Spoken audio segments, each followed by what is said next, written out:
Hello guys, welcome back again to my channel bersama saya Hansen di sini dan seperti biasanya setiap harinya saya akan buatkan video seputar cryptocurrency. Apa kabar kalian hari ini semuanya? Semoga dalam keadaan yang baik-baik saja.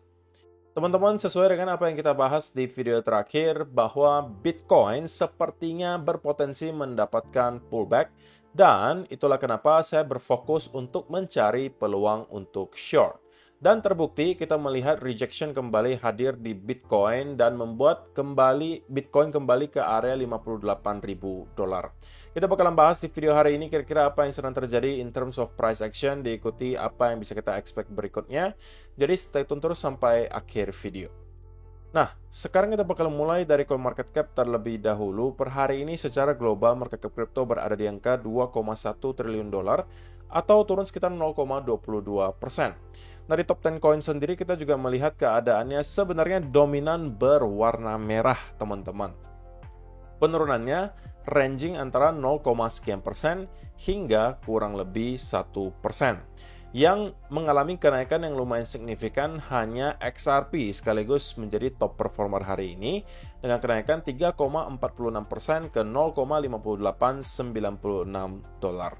So, itu adalah outlook sementara dari beberapa top coin yang ada. Sekarang kita masuk dulu ke beberapa data dan berita terbaru hari ini.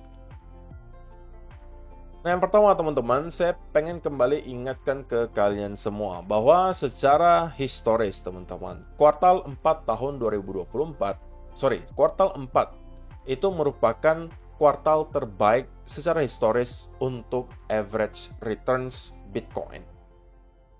Nah, kalau misalnya kita melihat kuartal 3 memang juga secara data merupakan kuartal terburuk ya untuk Bitcoin karena secara rata-rata kita melihat terjadi penurunan 4,5% di bulan September, 1,5% di bulan Agustus, dan Juli walaupun hijau ya hijaunya cuma sekitaran 8,3%. Dan kalau kalian perhatikan teman-teman, ini adalah 2 bulan terburuk untuk Bitcoin terjadi di kuartal 3. Ya, kita bisa langsung simpulkan bahwa kuartal 3 merupakan kuartal terburuk untuk Bitcoin.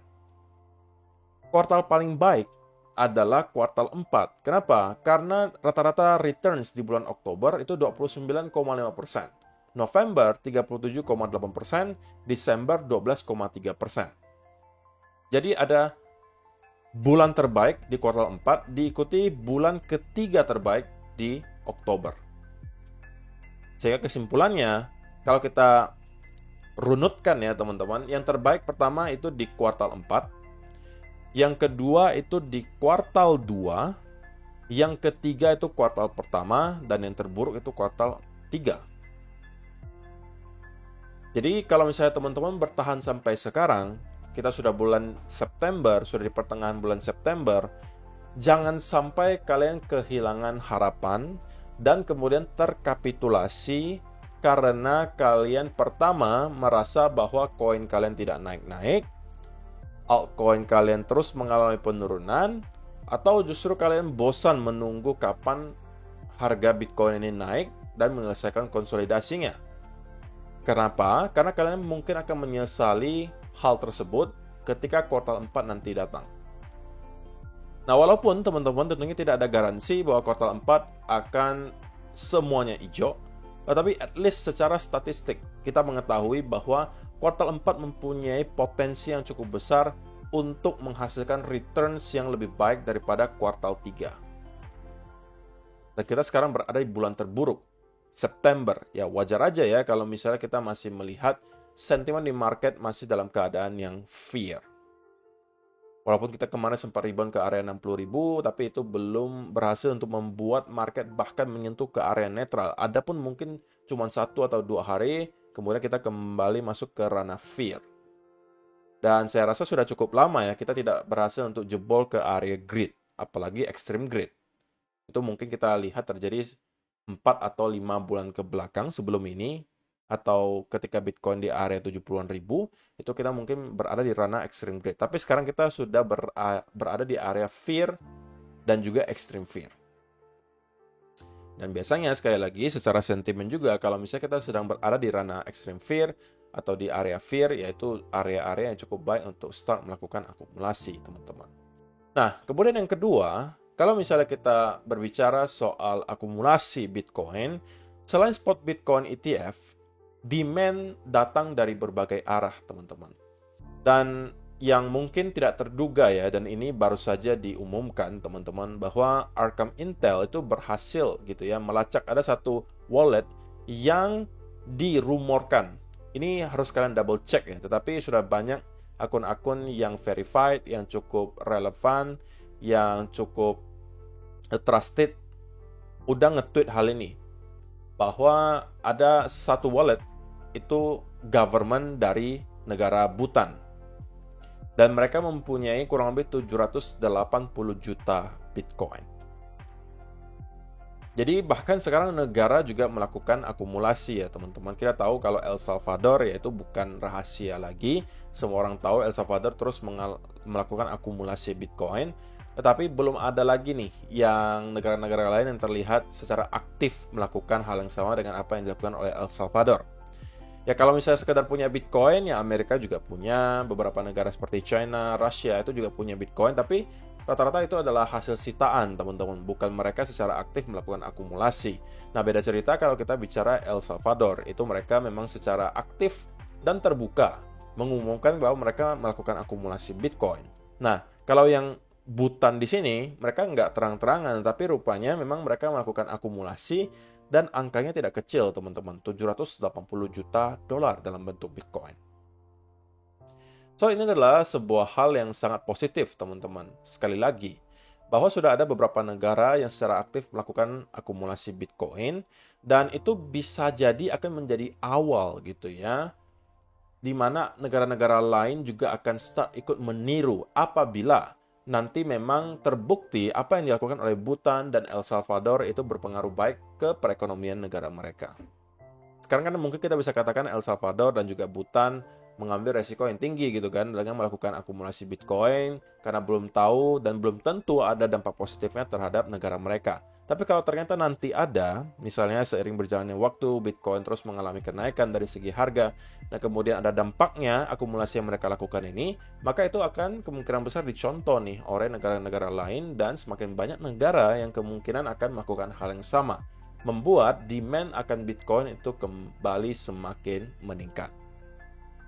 Tentunya itu yang selalu kita harapkan terjadi dan itu yang akan membuat pergerakan harga Bitcoin akan selalu sustain dari tahun ke tahun kemungkinan naik ke atas. Sekali kita pasti akan ada mendapatkan fase koreksi, tetapi kalau kalian lihat time frame yang panjang, monthly atau weekly, kalian bisa melihat dengan sangat jelas bahwa tren Bitcoin dari awal pertama kali muncul sampai sekarang itu tetap masih dalam keadaan bullish. Walaupun sesekali kita akan melihat ada bear market selama 1-1,5 tahun, tapi in the end of the day, setelah beberapa tahun kemudian, kita akan melihat Bitcoin kembali break ke area all time high yang baru. Berikutnya, dari segi time frame, teman-teman, sebenarnya apa yang kita lihat di Bitcoin selama beberapa bulan terakhir bukan sesuatu yang harusnya mengejutkan gitu. Karena average Bitcoin cycle menurut Quinton di sini itu baru terjadi 170 hari setelah halving. Oke, peaks-nya atau top-nya itu ada di angka 480 hari setelah halving. Nah sekarang teman-teman kita baru 147 hari setelah halving.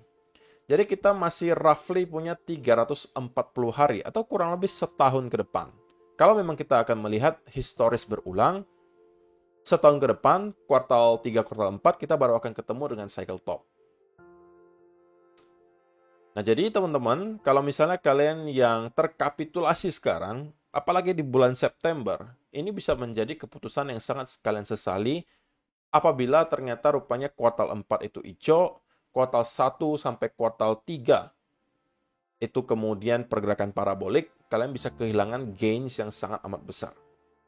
Sekali lagi, tidak ada garansi akan hal tersebut terjadi. Kita hanya berbicara di sini dari segi fakta historis dan juga statistik. Tapi memang saya secara pribadi juga beropini bahwa cycle kita kali ini belum selesai. Oke, dan kita masih akan melihat Bitcoin break ke area all-time high yang baru. Beberapa bulan terakhir adalah konsolidasi mid-cycle yang memang selalu terjadi. Setiap kali kita melihat ada halving, kita kemudian mendapatkan initial rally diikuti mid-cycle correction. Yang kebetulan kali ini sedikit berbeda, mid-cycle correction-nya itu terjadi persis di all-time high sebelumnya. Sedangkan kalau cycle-cycle sebelumnya, biasa mid-cycle correction-nya itu ya belum nyampe ke all-time high. Di sini juga sama, yang membuat banyak orang kemudian berspekulasi bahwa kita bisa jadi aja break ke area all-time high yang baru dan masuk ke cycle top jauh lebih cepat daripada jadwal biasanya. Tapi rupanya sepertinya tidak terjadi seperti itu ya, bahwa kita rupanya juga masih mendapatkan mid-cycle correction, dan berbulan-bulan terakhir sekarang kita sudah mendapatkan konsolidasi. So, teman-teman, kalau misalnya kita bicara soal specific price action, nah juga ada satu indikator yang tentunya juga cukup sering ya kita lakukan updates, yaitu adalah liquidation heat map. Nah, kalau untuk sekarang, teman-teman, terutama untuk kalau kalian lihat 3 hari terakhir, 1 minggu terakhir, 2 minggu terakhir, kita melihat ada tumpukan likuidasi yang masih cukup besar, signifikan, sedikit di bawah area Bitcoin sekarang, yaitu di sekitaran 57.300 sampai ke 56.400-an. Nah, pertanyaannya, apakah area tersebut akan dijemput? Ya, potensinya selalu ada ya, teman-teman. Dan kalau misalnya sampai hal tersebut terjadi, saya tidak mau melihat Bitcoin bertahan cukup lama di bawah area itu, dan kemudian justru membentuk bearish continuation pattern. Karena kalau itu yang terjadi, maka itu bisa berpotensi membawa kita jauh lebih rendah. Dan kalau kita melihat untuk liquidation heat map 1 bulanan, maka selain area 57 sampai 56.000 sebenarnya tidak lagi banyak di sekitaran area 56 sampai 55, kecuali kalau kita sampai break di bawah 55.500, barulah mungkin ada tumpukan lagi likuidasi di area 55.200 sampai ke 54.000 atau bahkan 53.500 dolar. Tapi kalau kita bicara soal price action, maka saya lebih prefer senario yang ideal adalah kita cuma menjemput ke area 56 ribuan di sini, kemudian mendapatkan bounce, dan kemudian break di atas area 60.000 dolar. Itu senario idealnya, teman-teman. Oke? Kenapa saya bisa mengatakan seperti itu? Karena, teman-teman, kalau saya lihat dari segi strukturnya, sebenarnya Bitcoin telah berhasil untuk breakout dari area lower high terakhir. So, secara struktur, teman-teman, sebenarnya kita sudah sekarang shifting ke arah bullish. Cuman, memang sekarang kita sedang menghadapi area major resistance. Dan pullback yang kita lihat terjadi di Bitcoin selama beberapa hari terakhir bukan berarti mengatakan bahwa pasti kita akan kembali ke lower low yang baru. Oke? Saya melihat chance-nya cukup besar bahwa kita hanya akan mendapatkan pullback di sini dan kemudian start untuk kembali building momentum ke atas, menemukan base di sini. Ingat, teman-teman, bahwa minggu ini kita akan kedatangan event yang sangat penting, yaitu adalah Fed Interest Rate Decision, ada FOMC Economics Projections, ada juga FOMC Press Conference yang akan kita lihat terjadi di Kamis dini hari nanti, pukul 1 dini hari. Jadi, hal seperti itu bisa menjadi salah satu katalis yang kemudian membuat Bitcoin bergerak volatil dan arahnya bisa jadi aja ke atas gitu. Kalau secara price action sekarang saya lebih prefer dan saya lebih meyakini bahwa chance-nya lebih besar kita akan kembali naik ke atas, bounce ke atas. Walaupun untuk sementara, teman-teman, kita bisa mengatakan bahwa Bitcoin telah berhasil untuk breakdown dari salah satu trend line-nya di sini. Yang tentunya bukan sebuah sign yang baik gitu ya. Jadi, kalau misalnya nih teman-teman, kalian mau mencari peluang untuk long gitu ya, saya secara pribadi mungkin akan melakukan atau mencari peluang tersebut ketika kalau kita berhasil untuk break di bawah 57.000 menuju ke area 56-an di sini dan start membentuk semacam konsolidasi, membentuk base dan membentuk reversal pattern. Dari sana saya mungkin akan coba untuk kembali masuk. Oke. Alasannya kenapa saya mau masuk dari sekitaran area tersebut? Ya karena pertama, teman-teman, ini adalah shifting momentum dari awalnya bearish, lower high, lower low, lower high, lower low, lower high, lower low, kemudian kita berhasil break dari lower high terakhir. Sekarang strukturnya menjadi bullish, teman-teman. Harusnya seperti itu. Nah, itu menjadi alasan pertama. Yang kedua, juga dari segi likuidasi, teman-teman, kita mengetahui bahwa memang masih ada tumpukan di sekitaran area ini, tetapi di bawah area itu sudah tidak lagi terlalu banyak. Selain mungkin kalau kita sudah menyentuh ke sekitaran area ini. Tetapi tumpukan di atas 60.000 itu tidak kalah banyak, teman-teman. Bahkan lebih signifikan kalau misalnya kita perhatikan, oke? Kita lihat di 1 mingguan. Nah, setelah di sini, teman-teman, setelah 57.000 sampai 56.600, yang signifikan itu sudah di sekitaran area 60.000 sampai 61. Oke, kalian lihat 2 mingguan. Hal yang serupa juga bisa kita lihat. Kita lihat 1 bulanan, ya kan? Sama juga. Kita lihat di 3 bulanan, juga menunjukkan hal yang sama. Oke, selain di bawah ini, yang signifikan di atas 60.000. So, berangkat dari beberapa informasi yang sudah kita ketahui, maka saya mempunyai opini, ini opini saya pribadi, teman-teman, adalah bahwa kita masih bisa mendapatkan sedikit sell off lanjutan ke sekitaran area 56 ribuan. Dari sini kita akan start untuk membentuk semacam base, dan barulah dari sana kita akan start untuk mendapatkan rally kembali.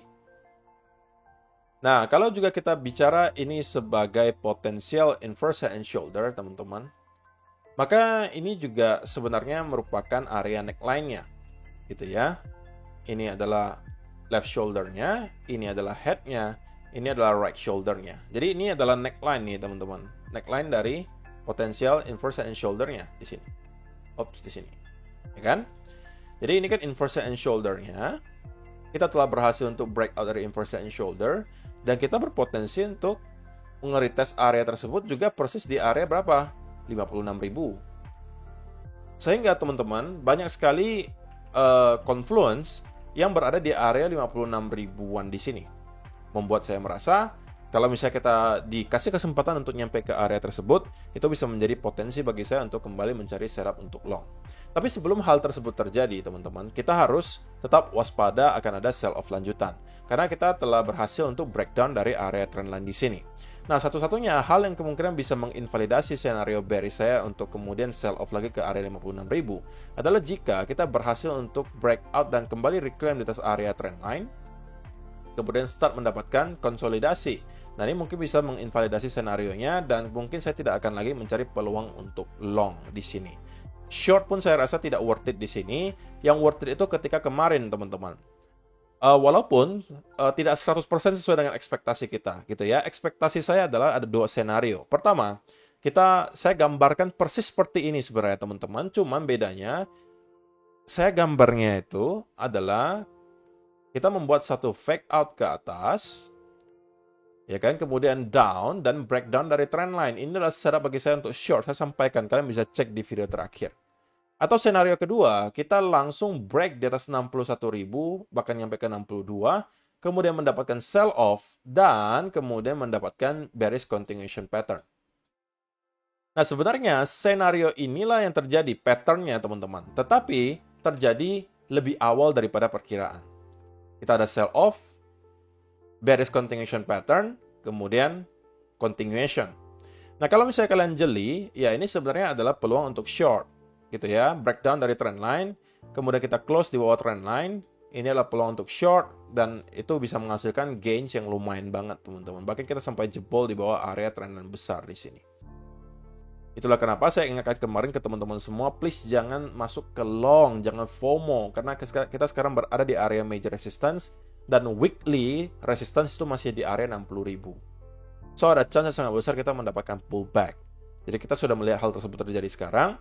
Nah, kita sekarang menelaah lagi kira-kira apa yang bakal terjadi berikutnya. Nah, kesimpulannya, teman-teman, ekspektasi saya secara pribadi untuk skenario dengan probabilitas paling tinggi untuk terjadi adalah kita mendapatkan semacam konsolidasi di sini, kemudian start kembali melakukan sell off terakhir sampai ke sekitaran area 56 ribuan, dan dari sana kita akan start untuk membentuk yang namanya reversal pattern. Dan itu kemungkinan akan saya manfaatkan, menargetkan setidaknya kembali ke area $60.000 atau bahkan break ke area higher high yang baru. Oke, Jadi penjelasannya cukup jelas ya teman-teman. Kalau misalnya salah satu dari dua senario ini terjadi, kemungkinan kita akan flip ke arah bullish. Antara kita pertama sell off dulu ke 56-an, membentuk reversal pattern, dan kemudian start untuk kembali rally. Atau yang kedua, kita kembali berhasil reclaim di atas area trendline di sini. Maka itu kemungkinan bisa kembali dimanfaatkan. Untuk teman-teman yang mencari peluang untuk long, tunggulah kita kembali reclaim di atas 61.000. Jangan sampai kalian long di sini gitu ya. Karena ya berarti kalian kembali long dekat area major resistance. Kalian mau menunggu dia breakout, diikuti ada konsolidasi berupa bullish continuation pattern. Ini baru kalian kembali manfaatkan. Jadi peluang yang ada teman-teman menurut saya secara pribadi adalah antara pertama kalian menunggu area di sini. Ini akan saya lakukan juga. Menunggu sekiranya area 56 ribuan untuk mencari setup untuk long. Atau yang kedua, kalau lagi-lagi kita mendapatkan konsolidasi yang lebih panjang dari sekarang, diikuti retest ke trendline dan kita kemudian kembali jebol di bawah trendline nanti terbentuk, ini bisa menjadi peluang untuk scalping short. Jadi ini adalah dua setup yang mungkin bisa dimanfaatkan dan ditunggu. Saya pribadi juga akan melakukan hal tersebut. Siapa tahu ada salah satu dari senario tersebut terjadi dan bisa dimanfaatkan. Ya lebih baik lagi kalau dua-duanya terjadi ya. Artinya sesuai dengan ekspektasi, kita mendapatkan retest, sell off, ini kemudian saya scalping short terlebih dahulu menuju ke area 56 ribuan. Dari sana saya akan close dan kemudian start mencari peluang untuk setup long. Kalau misalnya dikasih ada setup berupa reversal pattern dan menargetkan kembali ke area 60.000, ya saya cuannya 2 kali gitu. Ya, tapi kan itu ekspektasi. Kadang-kadang realita tidak sesuai dan tidak seindah ekspektasi gitu kan. Satu-satunya yang bisa menghindarkan saya untuk long di sekitaran area di sini adalah jika memang tidak ada sama sekali indikasi pelemahan momentum bearish dan tidak ada sama sekali pattern bullishnya, ya mungkin saya akan lebih prefer untuk stay away gitu ya. Tapi kalau penurunan yang terjadi terlihat sudah tidak lagi terlalu impulsif dan kemudian ada pembentukan base, reversal pattern di sekitaran area di sini, itu akan saya manfaatkan. Terima kasih untuk kalian yang telah menonton sampai selesai video hari ini. Semoga bermanfaat untuk kalian semua. See you in the next video guys. Bye-bye.